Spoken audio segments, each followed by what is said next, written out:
Thank you, Madam President. As we have just heard, the debate on the use of Russian frozen assets requires a very careful balance between political responsibility, legal feasibility and financial stability. In my view, the new proposal on the table is both bold and necessary. We can provide Ukraine with an interest-free loan of nearly 140 billion euros using assets of the Russian Central Bank that have been frozen here in the European Union. Politically, this plan leaves no doubt the European Union stands with Ukraine. The Kremlin will only regain access to its funds once it has fully compensated Ukraine for the destruction it has caused. Legally, this mechanism can be designed with a clear EU legal framework, provided the political will is there. A decision at the European Council on Thursday would enable legislation to be put forward in order to start payments next year. Financially, the mechanism safeguards the integrity of the financial system because to use the frozen Russian assets for so-called reparation bonds leaves the Russian assets technically untouched. Ukraine must be in the strongest possible position before, during and after any ceasefire. We must ramp up the pressure on Russia's economy until Putin is ready to make peace. To use the full value of Russia's immobilized sovereign assets would provide Ukraine with the resources it needs. Thank you. Go for it, Commissioner. Thank you very much. The next speaker is Thijs Reuten for S&D for 2 minutes, please. Thank you, President. Colleagues, quite disappointed that the Council is not here, but I'm sure they're listening carefully. Now is the time to support Ukraine and to show European leadership towards a durable peace. Now is the time to support the Commission's proposals for the reparations loan. It's legally sound, avoids confiscation, is morally right, and you have broad support here, Council, to do it. Russia's aggression and responsibility for reparations are indisputable. The process to render binding decisions will take time, time that Ukraine nor we have. The strategic moment is now. And I urge you, the Council, to act fast, sending a very clear message to Russia, to the United States and to our Ukrainian friends. We stand with Ukraine for as long as it takes. We want peace, fair, just, durable. But when we and you, Council, were sending these very clear messages, it was a bold message. But bold messages must be accompanied with bold actions to make them a reality. A reparations loan offers the best path forward to strengthen Ukraine's defence, increase the pressure on Russia and put Europe in a leading position, and to enforce peace. Because it's an advance on reparations that Russia will be obliged to pay. If Russia fails to pay the reparations that have been agreed or awarded, assets should remain frozen or be seized. If Russia pays, Ukraine can pay back. And those still worried about risk, imagine the long-term economic and security cost for our continent if Ukraine fails for lack of money. The reparation loan is a game changer. Now is not the time for short-term national interest, but for a strong union action. Now is the time for the loan. Thank you. Thank you very much. The next speaker is Mr. Pierre-Romain Thionnet for 1.5 minutes, please. L'engagement de l'Europe à soutenir l'Ukraine dans sa lutte pour la souveraineté est non seulement juste, mais également conforme à nos intérêts de sécurité. Et chercher la manière de poursuivre ce soutien tout en ne portant pas gravement atteinte à la situation budgétaire de nos pays est une démarche salutaire. Cependant, l'idée d'un emprunt à taux zéro, dont le remboursement reposerait sur d'éventuelles réparations russes, interroge profondément.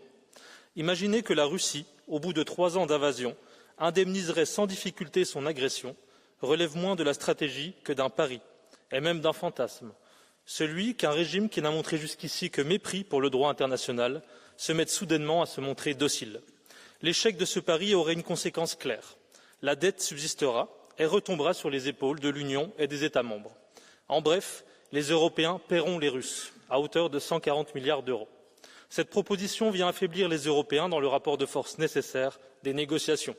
Nous allons transformer ce qui était jusqu'alors un instrument de pression potentiel en une obligation financière envers la Russie. Nous troquons un levier diplomatique pour un fardeau financier. Aider l'Ukraine et préparer sa reconstruction sont une nécessité, nous en sommes bien conscients. Mais préférons les mécanismes solides, politiquement tenables et les aides militaires et matérielles concrètes dont les Ukrainiens ont besoin, plutôt que les emprunts hasardeux. Je vous remercie. Thank you very much. The next speaker is Mr. Adam Bilan for 1.5 minutes, please. Madam President, Commissioner, since our last debate on the frozen Russian assets, Moscow has fired thousands more rockets and drones in Ukraine, with incidents affecting European airspace and critical infrastructure. Each one of them is a reminder that this is not a distant war, but a direct challenge to European security. Today, as we debate stepping up support for Ukraine's reconstruction and defence through the use of frozen assets, Russia's aggression has already cost hundreds of thousands of lives and devastated Ukraine's economy, but it has also tested Europe's resolve and credibility. Poland, as one of Ukraine's closest allies, knows all too well the cause of aggression and the danger of hesitation, but also the strength that comes from solidarity. We therefore strongly welcome the Commission's determination to act swiftly and decisively. Using Russian assets sends an unmistakable message.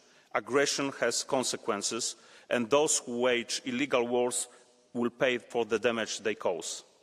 Ukraine needs support now for a defence system that protects civilians, for rebuilding energy infrastructure before winter, for demining agricultural land. Speed is decisive. While we debate safeguards and procedures, Ukraine is fighting for survival. Europe's credibility and the meaning of our solidarity depend on implementation within months, not years. Europe must act together, and Europe must act now. Thank you. Thank you very much. The next speaker is Mr. Petras Austrovicius for 1.5 minutes, please. Commissioner, colleagues, Europe must finally move beyond the frozen stage of consideration regarding the use of Russia's state assets in the West. For 4 years, we have been going around in circles on this issue, neglecting our legal, political and moral obligation to support Ukraine. Europe, just do it. Having crossed the Rubicon of international law and humanity, Russia must compensate Ukraine and Ukrainians for their losses. In this regard, the decision made by the European Court of Human Rights in July this year should be welcomed, as it provides a legal basis for compensating Ukrainians for the damage and consequences caused by the aggressor.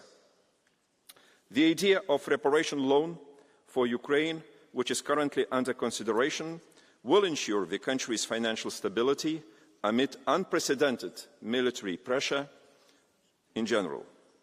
It is crucial to hold Russia accountable and ensure that it pays a high price for its bloody aggression.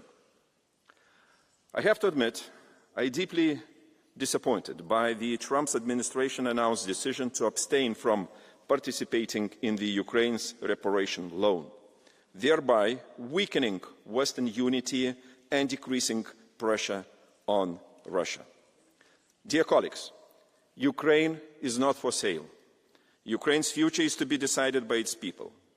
And again, Russia must pay, compensate and accept legitimate terms. Thank you. Thank you very much. And the next speaker is Mr. Virginijus Sinkevicius for 1.5 minutes, please. Thank you, dear Commissioner, dear colleagues. When we speak about Ukraine, we are not only speaking about a nation under attack. We are speaking about the very foundation of international law and human dignity. Every destroyed home, every child displaced, every mother grieving, they remind us that justice delayed can become justice denied. The aggressor must pay. Russian state and oligarch-linked assets frozen in Europe are the lawful way to do it. These assets are not ours to appropriate. They are instruments of accountability under the rule of law, international law, including the principles of countermeasures, under the law of state responsibility that gives us a very clear path. Those who destroy must pay for what they have destroyed. We need one solid mechanism, clear legal basis, due process and independent oversight. We are not seizing property in vigilance. We are ensuring that aggression does not yield impunity. Using frozen Russian assets within a legal framework for reconstruction, for hospitals, for schools in Ukraine, transforms financial punishment into moral restoration. It strengthens the credibility of our sanction regime and shows that Europe's justice has both heart and a spine. Let us remember, the rebuilding of Ukraine is not a charity. It is a restitution, necessary and righteous. The aggressor must bear the cost of its aggression. If we truly believe in a rule-based order, then it's time for the rules to serve the victims, not the violator. Thank you very much. The next speaker is Merja Kyllönen for 1.5 minutes, please. Arvoisa rouva puhemies, tuemme Ukrainaa niin kauan kuin on tarpeen. Me kaikki olemme kuulleet ja toistaneet tämän lupauksen, mutta pelkät sanat eivät pysäytä ohjuksia.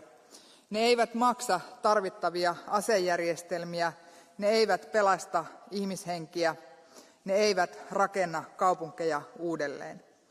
Yksi vahvimmista keinoistamme on yhä käyttämättä. 250 miljardia euroa Venäjän valtion rahoja, jotka on jäädytetty ympäri Eurooppaa. Nämä eivät ole vain numeroita.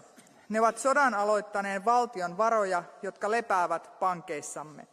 Samalla kun ukrainalaiset puolustavat maataan ja niitä periaatteita, joille Eurooppa rakentuu.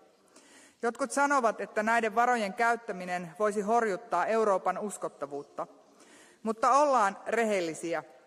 Paljon suurempi riski on se, että Ukraina kaatuu ja sen mukana kaatuu myös Euroopan uskottavuus. Tämä ei ole juridinen kysymys, tämä on poliittisen tahdon testi. Jos me pystymme jäädyttämään nämä varat, me pystymme myös käyttämään ne Ukrainan puolustamiseen, Ukrainan jälleenrakentamiseen ja myöskin rauhan tulevaisuuden rakentamiseen Euroopassa. Näin tekemällä me lähetämme myös selvän viestin. Hyökkäyksellä on hintansa ja Eurooppa seisoo vahvana, kun sen arvoja vastaan hyökätään. Keinot ovat olemassa, niiden aika on nyt. Tarvitsemme tahtoa toimia. Kiitos. Thank you very much. And the next speaker is Mr. Milan Urik for 1.5 minutes, please. Kolegovia, ja snáď asi trošku zle počujem. Prosím vás, čo ešte chcete posilňovať a zrýchlovať na posielanie peňazí na Ukrajinu? Predsa 50 miliárd eur sme na Ukrajinu už poslali zo súčasného rozpočtu. Ďalších 100 miliárd je plánovaných poslať na Ukrajinu z budúceho rozpočtu. Desiatky miliárd išli na Ukrajinu v rámci rôznej mimoriadnej pomoci a stovky miliárd eur tam išli v rámci vojenskej pomoci. Čo na tom ešte chcete zrýchlovať a zväčšovať? Prepáčte, ale stále len Ukrajina sem, Ukrajina tam, pomaly na týchto plenách už nič iné neriešime, len to, ako ešte viac peňazí poslať na Ukrajinu. Tam členskému štátu, Maďarsku, ktoré platí do únie, do rozpočtu únie príspevok, eurofondy blokujete, ale na Ukrajinu, ktorá nie je členským štátom únie, stovky miliárd eur posielate. Rodinám na pomoc s bývaním alebo mladým na to, aby mali v Európe budúcnosť, peniaze nedávate, ale Zelenskému ich naďalej posielate. Toto nie je Ukrajinská únia. Pri všetkej úcte, toto nie je Ukrajinská únia, toto je Európska únia, ktorá sa má venovať európskym problémom. Ukrajina nie je stále členským štátom Európskej únie a dlho ani nebude. Ja si myslím, že by sme mali oveľa väčšiu prioritu klásť na problémy Európanov a obyvateľov Európskej únie a nie neustále riešiť problémy celého sveta. Takže, páni komisári, prosím vás, už naozaj stačilo. Začnite konečne riešiť problémy Európy a nie celého sveta. Thank you. Now I will open up for the blue card option in case you want to use it. And the next speaker is Mr. Pekka Toveri for 1 minute, please. Thank you, Madam President, dear colleagues. As already mentioned here, every day that the war continues, innocent Ukrainian soldiers and civilians die. Therefore, we have to act fast. However, there are some who want the United States to support the use of frozen Russian assets in G7. Well, what we have learned about President Trump is that the only predictable thing about him is that he is unpredictable. Therefore, we can't wait President Trump maybe to one point somewhere in the future to agree with the EU.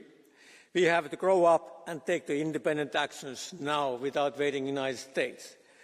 Some people are afraid of the possible legal actions against us.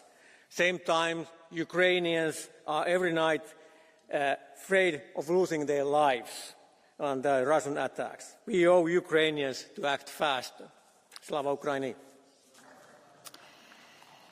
Thank you. And the next speaker is Helene Fritzon for 1.5 minutes, please.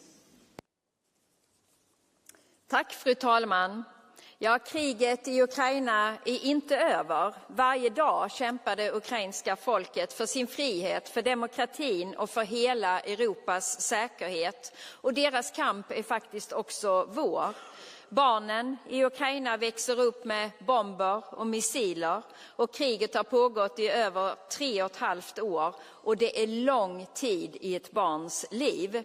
Vi måste fortsätta stå vid Ukrainas sida humanitärt, militärt och ekonomiskt. Och vi socialdemokrater, vi kräver att varje medlemsstat uppnår minst 0,5% av BNP i sitt stöd till Ukraina. För idag är det faktiskt så att vi köper rysk gas för mer pengar än vad vi ger i stöd till Ukraina. Och det göder ju bara Putins krigskassa. Kommissionen måste lägga fram konkreta förslag för hur de frysta ryska tillgångarna också kan användas för att finansiera Ukrainas återuppbyggnad.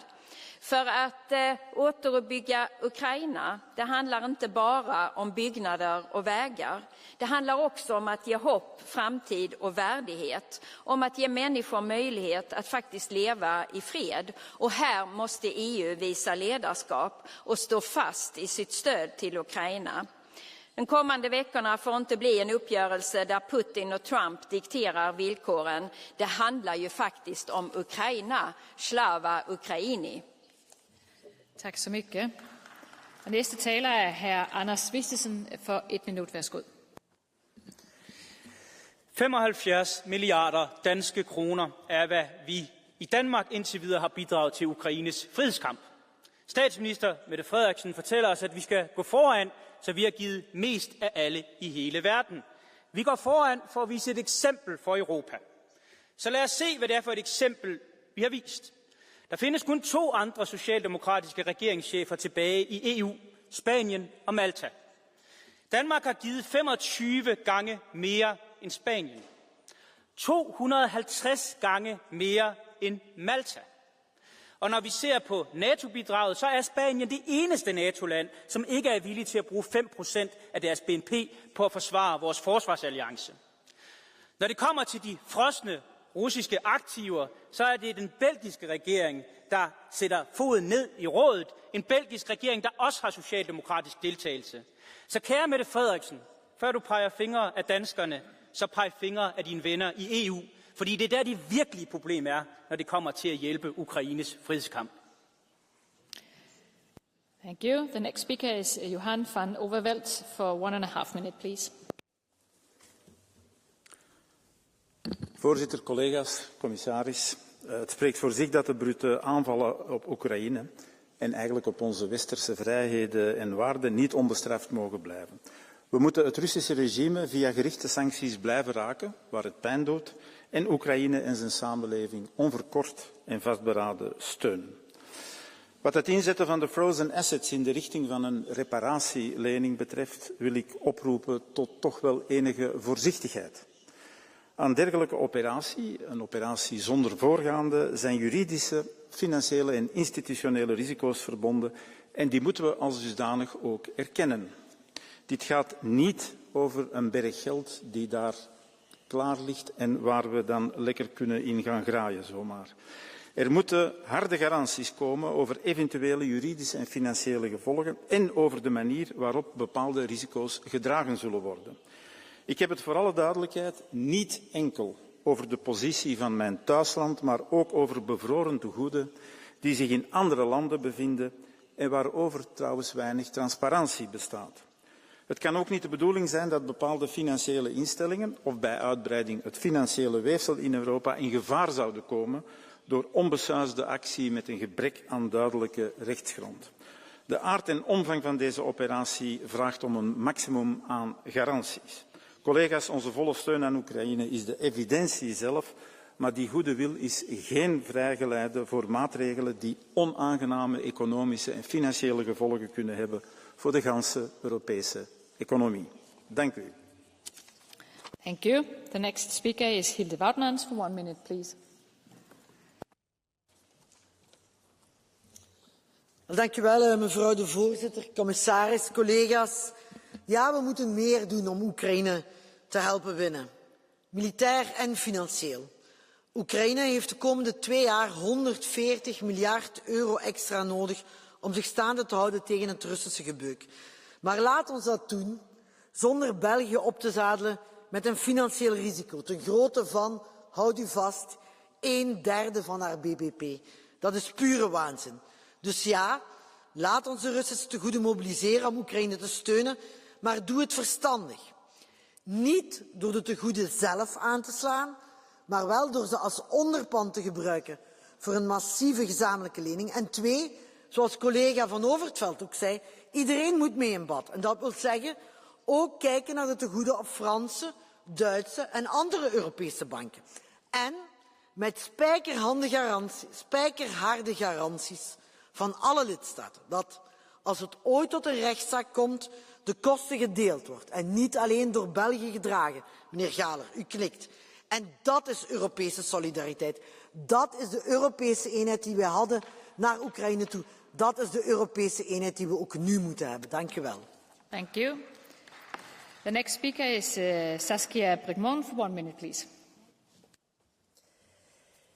La solidarité européenne face à la guerre en Ukraine est sans pareil. Paquet de sanctions contre la Russie, accueil des réfugiés ukrainiens, en passant par la criminalisation du contournement des sanctions et au gel et à la confiscation des avoirs. Et utiliser les avoirs russes saisis en Europe au profit du peuple ukrainien est un engagement que nous avons pris. Un engagement moral pour la reconstruction des écoles, des hôpitaux, des infrastructures publiques de l'Ukraine et légal, afin que les criminels de guerre ne puissent plus bénéficier de l'impunité dans notre espace commun. C'est à l'agresseur de payer. Aujourd'hui, il faut passer de la parole aux actes et montrer notre ferme volonté européenne commune de soutenir l'Ukraine et de lui accorder un prêt pour sa reconstruction. Mais la solidarité et le partage des risques financiers et juridiques liés à l'utilisation des avoirs russes gelés doivent aussi être européens. Un État membre, en l'occurrence la Belgique, ne devrait pas assumer seul ces risques. L'Union européenne doit faire preuve de cohérence et de solidarité, et ce n'est qu'ensemble que nous pourrons rendre justice aux victimes ukrainiennes et contribuer à la réelle reconstruction du pays. Je vous remercie. Thank you very much. The next speaker is Mr. Ivan David for 1 minute, please. Vážená paní předsedající, Ukrajina měla být podle mezinárodní dohody neutrální zemí. Její neutralita byla ze strany Ruska respektována. Po barevném převratu na Majdanu nová vláda odmítla neutralitu a NATO usilovalo o její přijetí a začaly být budovány vojenské objekty NATO na Ukrajině. Po ruské intervenci byly ignorovány minské dohody i dohody z Istanbulu. Ukrajina je vykradená a rozbitá, zcela závislá na zahraniční finanční pomoci, padlo víc než 1 milion ukrajinských vojáků, miliony obyvatel před bídou uprchly. Vojensky je Ukrajina v bezvýchodné situaci. Název této rozpravy ukazuje, že se nepočítá s realistickým diplomatickým řešením konfliktu, ale s pokračováním války. Zmrazení aktiv cizí země a dokonce jejich použití povede k definitivní ztrátě věrohodnosti finančních operací v Evropské unii. Doporučuji obrat k realistické politice. Mr. David, there is a blue card from Mr. Sieber. Do you want to take that? Do you want to take a blue card? Do you want to take a blue card? Okay, Mr. Sieber, the floor is yours.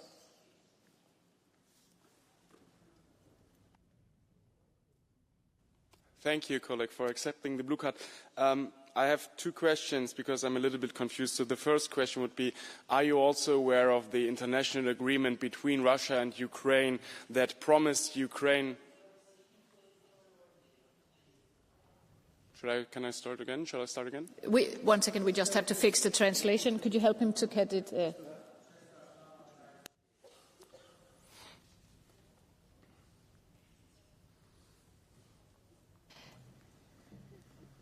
So, Mr. Sieber, start all over, please.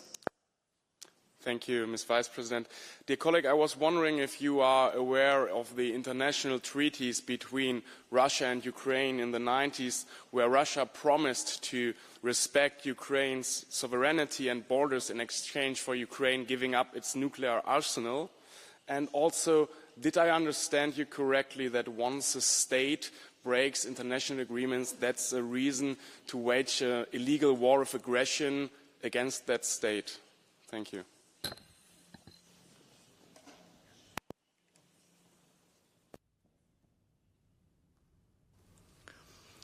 Vážený pane, součástí té dohody bylo také to, že Ukrajina bude neutrální zemí. Toto bylo jednoznačně porušeno a já nesouhlasím s tím, aby reakcí na takové porušení byla vojenská intervence. Ale na druhé straně je potřeba si položit otázku, jaké možnosti existují pro jaksi akceptování té situace tak, aby došlo k urovnání. Nic takového nebylo.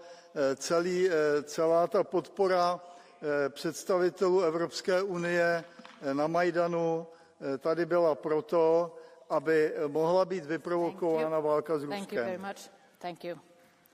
Thank you. Well, I also had one more. I also had one more blue card, but due to time constraints, I will only allow once at a time. So the next speaker will be Michael von der Schulenberg for 1 minute, please. Commissioner, ich habe das Gefühl, dass diese Debatte eher ein Beispiel dafür ist, für die gescheiterte Ukraine-Politik. Seitdem ich hier bin, sind so viele Versprechungen den Ukrainern gemacht worden, und ich habe den Eindruck, wir haben keine davon gehalten.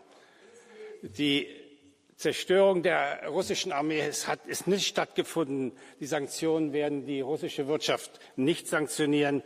Die 0,5% des Bruttosozialproduktes, das wir den Ukrainern versprochen haben, jedes Jahr sind wohl auch nicht überwiesen worden. NATO-Friedenstruppen wird es auch nicht in der Ukraine geben. Und ich befürchte, dass eine Artikel 5-Garantie ebenfalls eine Illusion bleiben wird. Und die russischen Guthaben, das wir hier planen, wird wohl den gleichen Weg gehen. Was wir damit machen, wir schaden uns nur selbst damit, und vor allen Dingen schaden wir der Ukraine. Ich bin immer noch davon überzeugt, dass unsere vormalige Aufgabe sein muss, die Ukraine als einen souveränen, funktionierenden europäischen Staat zu halten, dass wir mit ihren Nachbarn, und das bedeutet auch mit Russland, einmal in Frieden leben können. Und das kann nur dadurch erreicht werden, dass wir verhandeln und nicht irgendwelches Geld klauen. Danke.